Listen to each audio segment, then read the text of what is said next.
شغلانة في المطار من أحسن الشغلانات الموجودة في البلد. شغلانة كده تنفع للناس اللي بتحب تلبس وتشيك، الناس اللي تروح الشغل نظيفة وترجع نظيفة، ترش رشة برفان تقعد معاك اليوم كله مش هتعرق خالص. وفوق ده كله شغلانة ما فيهاش طلاينة كتير، كل الحب والتقدير للطلاينة كلهم طلياني طلياني، كلهم فوق دماغنا والله من أصغرهم لأكبرهم. بس أنا لما بتكلم عن الرأي العام اللي سيد في البلد إن الناس ما بتحبش تشتغل حواليهم كتير. إخواتي في الله العوافي عليكم، الشغلانة اللي جايبها لكم النهاردة هي شغلانة كاستمر سيرفيس ايجنت. ده الإنسان اللي بتلاقيه واقف لك على التيكت كاونتر يقول لك حط الشنطة على الميزان، وبعد كده يقول لك زايدة 10 جرام لازم تطلع منها حاجة، ويكفرك في حياتك لو ما طلعتش حاجه تلاقيه مدفعك فلوس قد كده.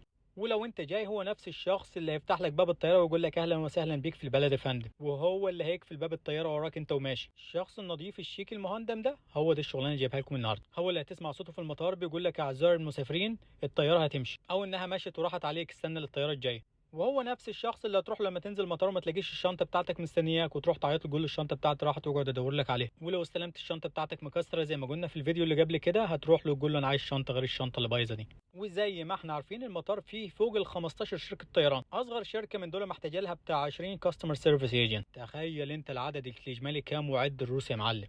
انت بقى ممكن تكون راس منهم. عشان تقدم تشوف شركة الطيران اللي عجباك مثلا دلتا، تدخل على جوجل وتكتب دلتا ايرلاينز سلاش كاريرز، امريكان ايرلاينز سلاش كاريرز، البطيخ الاحمر سلاش كاريرز، وتدور جوه على كاستمر سيرفيس ايجنت.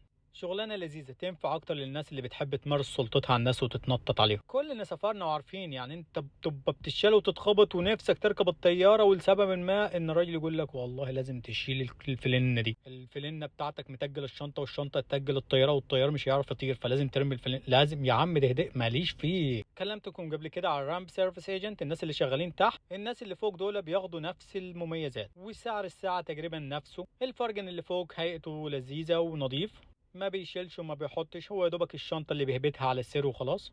ولازم يكون بشوش كده وسمح، مع ان احنا ما بنشوفش كده كتير بس يعني نفس المميزات ال 401 كي والاجازات المدفوعه والسفر المجاني. والفرق بين شركات الطيران هنا وشركات الطيران في بلادنا بيعملوا لك كشف هيئه في الاول، لو انت شكلك مش حلو ومش وسيم وبتاع مش هيقبلوك، انما هنا اي حد بيتقبل طول ما انت قادر على اداء الوظيفه على اكمل وجه. اهلا وسهلا بيك. هيطلع لي واحد من تحت يقول لك الامتحان بتاعتها صعب، ما فيش حاجه صعبه يا حبيبي.